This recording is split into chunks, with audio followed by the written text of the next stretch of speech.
요한복음 17장에는 우리가 맨 첫 시간에 17장을 배우면서 우리가 알았듯이 예수님의 기도에 관한 이야기가 담겨져 있다라고 우리가 확인을 받았습니다. 여러분, 우리가 하나님 앞에 매일같이 주시옵소서, 회복하여 주시옵소서, 고쳐 주시옵소서, 돈을 주시옵소서 하는 그런 내용의 기도와 예수님이 하시고 계신 이 마지막 이 기도의 내용들이 얼마나 많이 다른지를 일단 보셔야 돼요. 그리고 예수님의 그 기도의 내용에는 예수님이 가지고 있는 가장 중요한 관심사가 이 안에 담겨져 있는 거예요. 여러분들도 마찬가지죠. 간절할 때 기도가 나오잖아요. 정말 절박한 순간에 기도가 나오잖아요.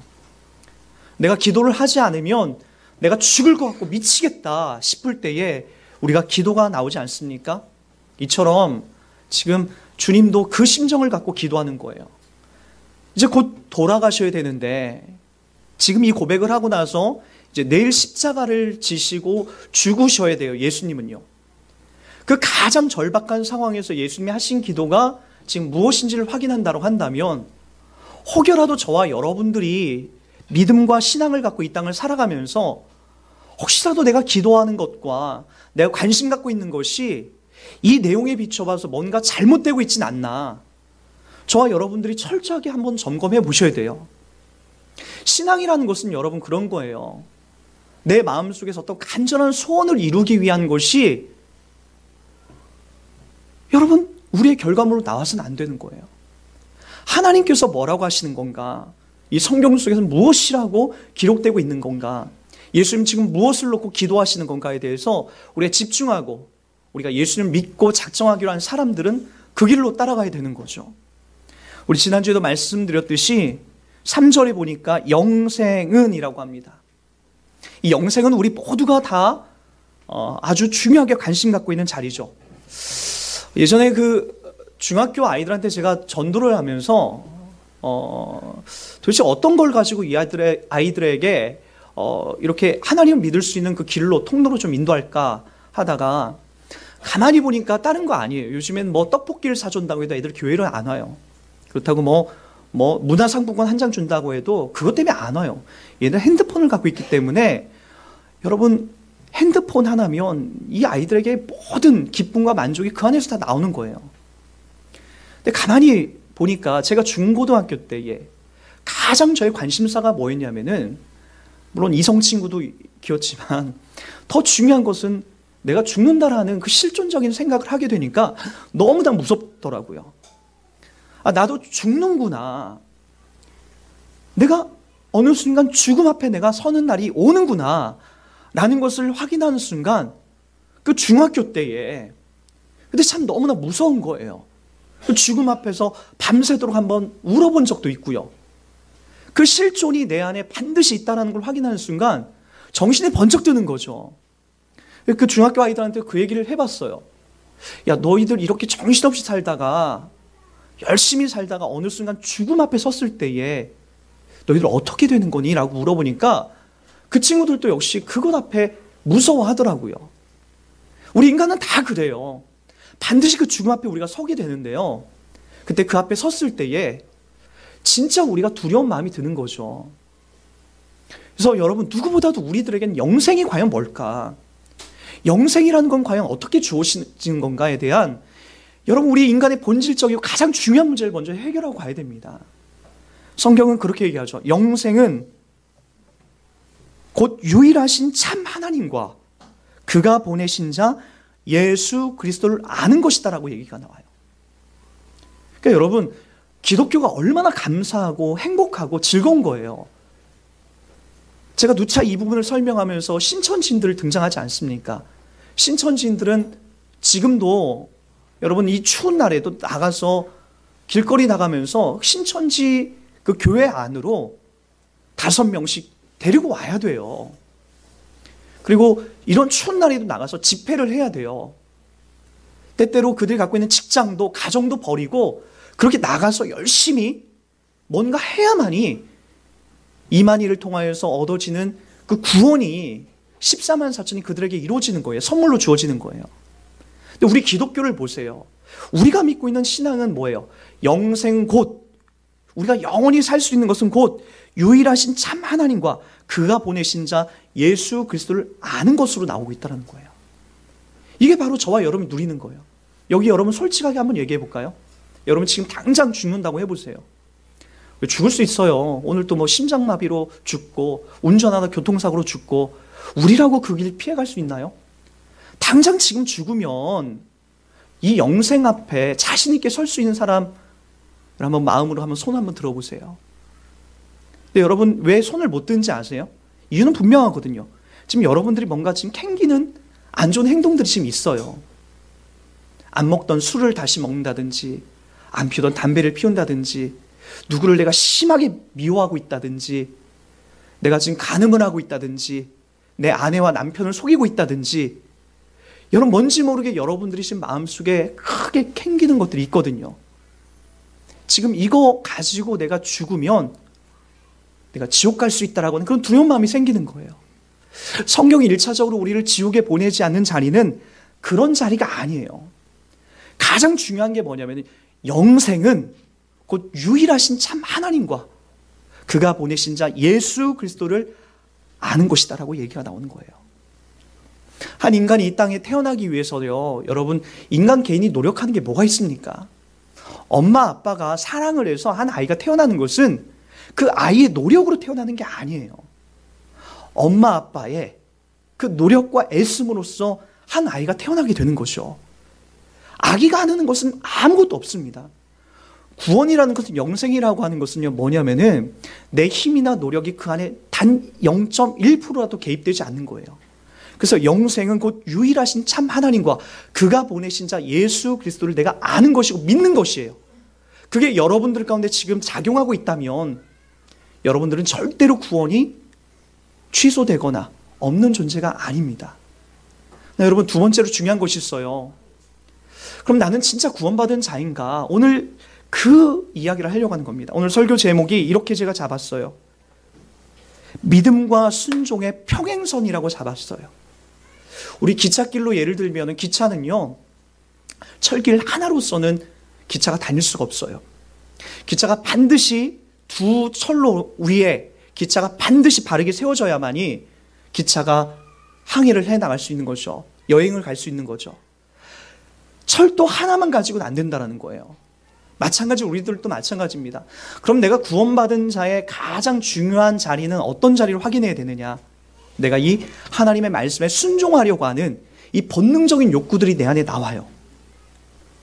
마치 아이가 태어나서 이 땅에 엄마 아빠의 말씀에 순종하면서 자라듯이 우리 역시도 하나님을 믿고 자녀가 되었다고 한다면 하나님 말씀 앞에 순종하려고 하는, 여러분 최소한 그런 마음에 괴로운 마음들이 생겨요. 난 왜 이것밖에 안 될까? 난 왜 여기서 멈추고 있을까에 대한 마음이 생기게 되는 거죠. 오늘 보세요.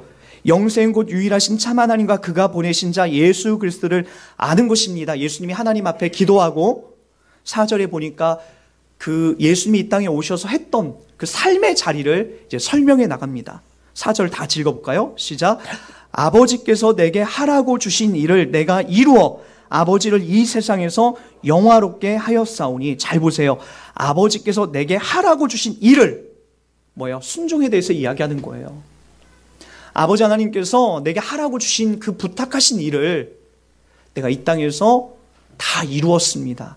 다 이루어서 여기 제자들에게도 그것을 전달했고, 이 제자들도 바로 하나님을 지금 그래서 믿고 있습니다. 그래서 영생 곧 유일하신 참 하나님과 그가 보내신 자 예수 그리스도를 아는 것이라는 것을 여기 남아있는 제자들도 알고 있습니다. 이게 어떻게 설명되는지 8절을 다 같이 보세요. 나는 아버지께서 내게 주신 말씀들을 그들에게 주었사오며, 예수님의 제자들이죠. 그들은, 예수님의 제자들은 이것을 받고 내가 아버지께로부터 나온 줄을 참으로 아오며 아버지께서 나를 보내신 줄도 믿었사옵나이다 라고 지금 이야기하는 거예요. 예수님은 아버지 하나님께서 계획하시고 말씀하신 대로 이 땅에 오셔서 그대로 순종하십니다. 그리고 그 믿음을, 그 순종을 누구에게 또 부탁하는 거예요? 예수님을 믿고 하나님을 알고 있는 예수님의 제자들에게도 이것을 부탁하게 되는 거죠. 여러분, 예수님을 믿게 되면, 이 영생이라는 것이 내 안에 주어지게 되면 반드시 반응으로 오는 게 있어요. 여러분, 예수님이 이 땅에 오시면서 본인에 대해서 뭐라고 설명하시죠? 자, 우리 한번 제가 몇 구절만 설명할게요. 요한복음에만 이렇게 나와 있어요. 딴 데도 많이 나와 있지만 참 빛 곧 세상에 와서 각 사람에게 비추는 빛이 있었으니라고 얘기해요. 자, 다시 한번요. 참빛이에요. 참빛. 참빛 곧 세상에 와서 각 사람의 마음, 어느 한 개인에게만, 어느 특정인들만 하는 것이 아니라 각 사람에게 비추는 빛이 있었다라는 거예요. 여러분 다 아시죠? 여러분 마음을 이렇게 누군가가 이렇게 환하게 다 보고 있다라고 한다면 되게 무서울걸요? 왜요? 저는 누구를 안 미워하는 척하고 있고, 음란한 마음을 안 갖고 있는 척하고 있고, 선한 척을 하고 있고, 괜찮은 척을 하고 있는 것이 우리 인간들이잖아요. 근데 그게 누군가에서 이렇게 밝혀지는 순간 여러분 되게 무섭지 않아요? 그래서 여러분 어쩌면 남과 교제의 자리에 우리가 잘 못 나오는 이유는 그것이 이게 폭로될까 봐 그러는 거예요. 나눔을 잘 못하시는 분들, 누군가가 잘 대화를 못하시는 분은 내 안에 꽁꽁 싸매 두었던 것들을 밝히기 싫어서, 드러내고 발각되기 싫어서 하는 경우가 되게 많아요. 주님이 뭐라고 하냐, 참 빛이 내 안에 찾아왔다는 거예요. 각 사람의 마음에 비추었다라는 거예요. 그래서 또 이렇게 얘기합니다. 요한복음 8장 12절에도 예수께서 또 말씀하여 이르시되 나는 세상의 빛이니 나를 따르는 자는 어둠에 다니지 아니하고 생명의 빛을 얻으리라 라고 얘기합니다. 다시 한번요. 예수께서 또 말씀하여 이르시되 나는 세상의 빛이니 라고 얘기합니다. 어둠인 우리들에게 이 빛이 찾아와요. 찾아오면 여러분들의 마음에 있는 어두운 구석들이 밝혀지게 되는 거예요. 여러분 한번 이 자리를 한번 좀 찾아가 볼까요? 우리 한번 누가복음으로 한번 가보세요. 자, 8절 다 읽습니다. 시작. 시몬 베드로가 이를 보고 예수의 무릎 아래에 엎드려 이르되 주여 나를 떠나소서 나는 죄인이소로이다 하니. 제가 아주 중요하게 다루고 있는 본문이에요. 주여 나를 떠나소서 나는 죄인입니다. 이게 왜 이런 고백이 나올까요? 자기가 얼마나 지금 어두운 존재인지를, 자기 실체를 본 거예요. 뭐가 왔기 때문에? 빛이 왔기 때문에 자기 내부의 더러운 것들이 지금 다 보이기 시작한 거예요. 그러니까 자기를 보고 자기가 어떤 사람인지 확인하는 순간 예수님 앞에 무릎 꿇고 뭐라고 할 수밖에 없는 거예요. 주여 저를 떠나십시오. 제가 얼마나 죄인인지 감히 주님 앞에 설 자신이 없습니다. 이게 맨 처음 예수 믿는 자들의 이 자세예요. 여러분들이 예수를 믿을 때 어떤 반응이 나와야 되는지 이렇게 나와야 되는 거예요. 예수를 맨 처음에 믿을 때에, 그분을 내가 안다라고 할 때에 이 반응이 나오지 않는 것은 어쩌면 거짓일 수 있습니다. 종교행위일 수가 있어요. 아, 내가 죄인이구나. 빛이 왔는데 어떻게 여러분들이 폭로가 안 되죠? 발각이 안 되는 거죠? 빛이 왔는데 내 더러운 게 왜 안 보이는 거죠? 보여야 정상이 되는 거예요. 내가 정말 잘못 살았구나. 난 참 잘 살았다고 생각했는데 아니었구나. 난 참 악한 존재였구나. 내가 교만 덩어리였구나. 내가 큰 죄를 갖고 있었구나. 주님 발 앞에 엎드려서 주님 저를 떠나십시오. 저는 죄인입니다. 이 고백이 터져 나와야 되는 거예요. 이게 바로 예수 믿는 자들이 맨 처음에 나와야 될 반응이에요. 그 빛 앞에 내가 폭로되는 순간 이것이 나와야 정상이 되는 거죠. 자, 그럼 이렇게 시작이 됐어요. 저와 여러분들이 좋아요. 예수 그리스도의 빛 앞에 폭로가 돼서 내가 큰 죄인이구나 이렇게 고백이 됐어요. 그럼 그 다음부터 다 완벽해집니까? 여전히 여러분들이 바꿔가고 변화되어야 될 이 순종의 자리가 계속해서 주어지는 거예요. 베드로는요, 어쨌든 주님의 은혜를 입어서 이렇게 부름받아요. 부름받아서 그 다음부터 완벽하게 바뀌어서 완벽한 사람이 되느냐? 그렇지 않아요. 이제 우리가 요한복음 17장을 끝나고 18장, 19장에 가면은 베드로가 예수님을 3번 부인합니다. 근데 이 3번 부인하는 장면은요, 여러분 다 알다시피 모든 복음서에 다 나와요. 마태복음에도, 마가복음에도, 누가복음에도, 요한복음에도 다 나와요. 이게 왜 중요하간? 성경이 기록할 엄청난 분량이 많음에도 왜 이걸 꼭 기록하고 가야만 했을까요? 저와 여러분들을 확인시켜 주는 거예요. 한번 믿었다라고 해서 그 다음부터 아무런 또 다른 변화를 위해서 내가 노력하는 존재가 안 되어도 되는가 보다. 그 지점이 아니라는 거예요. 제가 중학교 때 저희 교회는 그 구원파에 빠졌던 한 집사님이 있었어요. 근데 여러분, 구원파가 참 무서운 게 뭐냐면요, 복음이 그럴듯해요. 뭐 예수를 통하여서 그들은 깨달아야 된다, 배워서 뭔가 알아야 된다, 어느 날 내가 머리가 1 더하기 1이 2가 되는 것처럼 톡 하고 이게 터져야만이 내가 구원받았다라고 그렇게 시작이 되는 거예요. 그리고 여러분들이 구원받은 그 생년월일을 정확하게 알아야 된다. 1997년 12월 20날 내가 구원받았다라고 하는 그 날짜를 정확하게 알아야 된다. 그렇지 않으면 구원 못 받은 거다 라고 그렇게 이제 얘기하는 사람들이에요.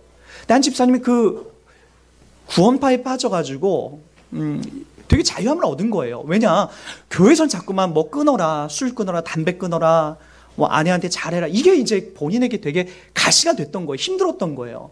마치 우리 천주교에 가면은, 왜 천주교회 불교 신자들이나 일반 신자들이 왜 잘 가냐면은 거기는 술, 담배에 대해서 관용을 하거든요. 물론 술, 담배가 우리가 천국 가는데 어떤 장애물을 받는 건 아니에요.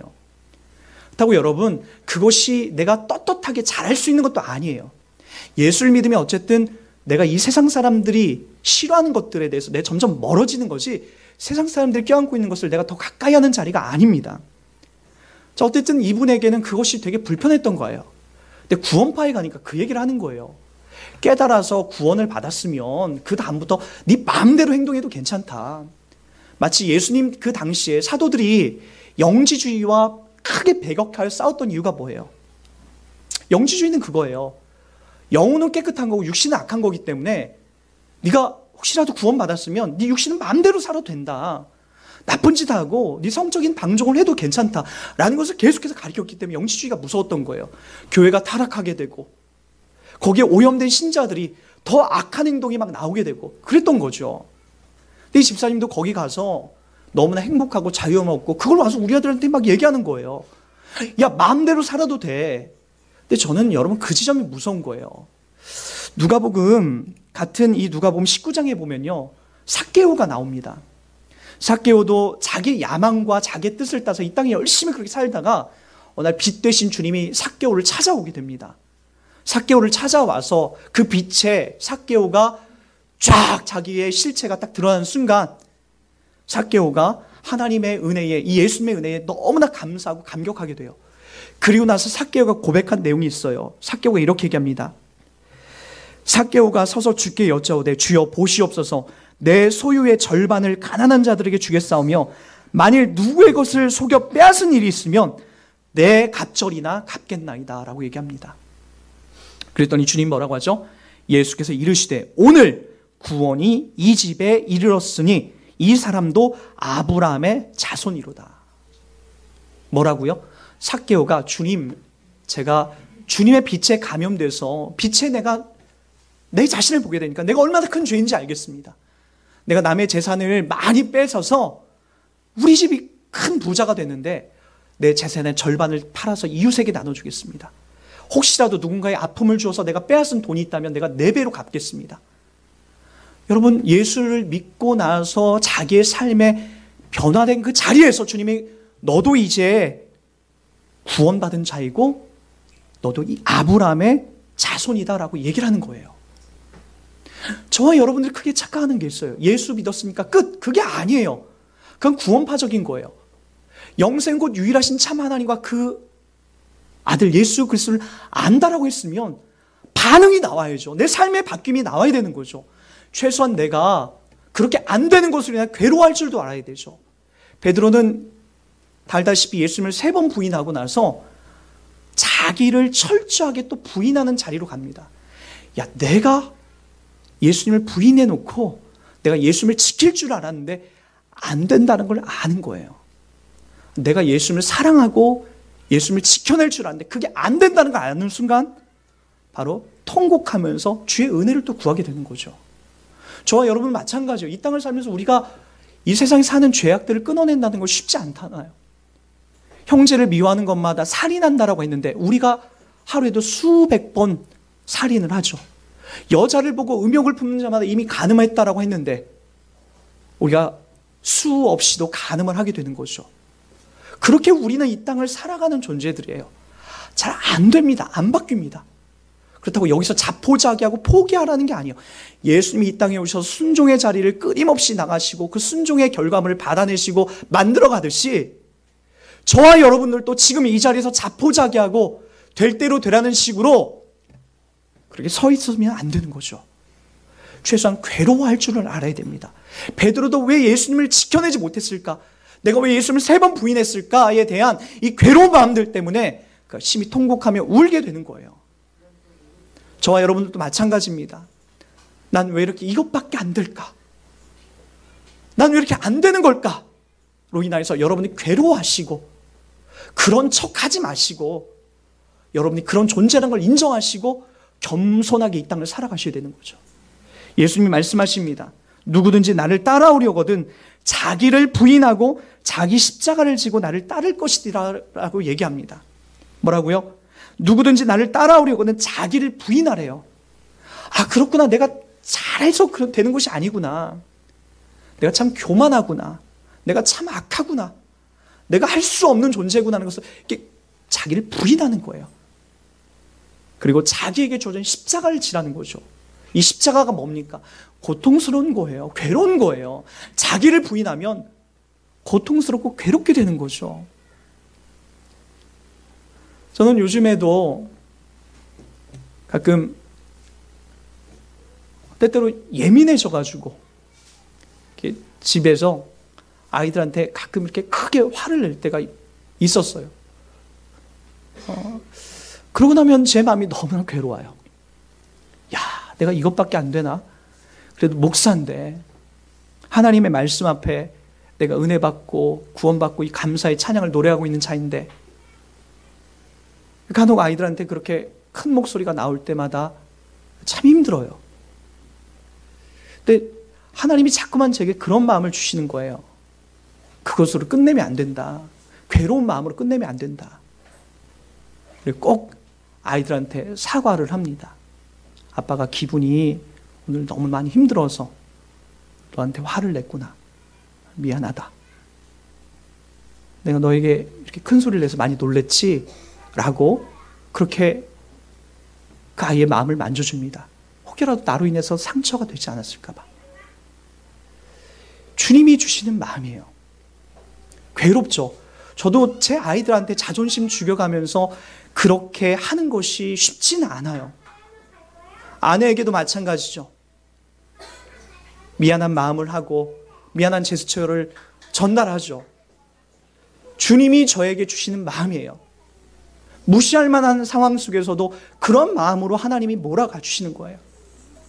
자기 십자가를 진다는 것, 자기를 부인하고 자기 십자가를 진다는 것, 여러분들 보고 완벽한 존재가 되라는 것이 아니에요. 여러분들 성인 군자가 돼서 예수님처럼 그런 존재가 되라는 것이 아니라 안 되는 걸 인정하시고 주의 은혜를 구하시고 자기를 부인하시고 괴롭지만 누군가의 아픔과 괴로움을 전달한 나로 인해 상처를 받고 있는 사람이 있다고 한다면 자기 십자가를 지는 심정으로 용서를 구하시고 또 그에게 적절한 마음의 보상들을 해나가는 것이 저와 여러분들이 가야 될 자리가 되고 있는 거죠. 예수님이 이 땅에 오셔서 행하신 이 믿음의 결과물들은 반드시 십자가라는 순종의 자리로 갑니다. 많은 분들이 그런 얘기를 해요. 밀양이라는 영화를 보고 나는 기독교가 더 싫어졌다라고 얘기를 해요.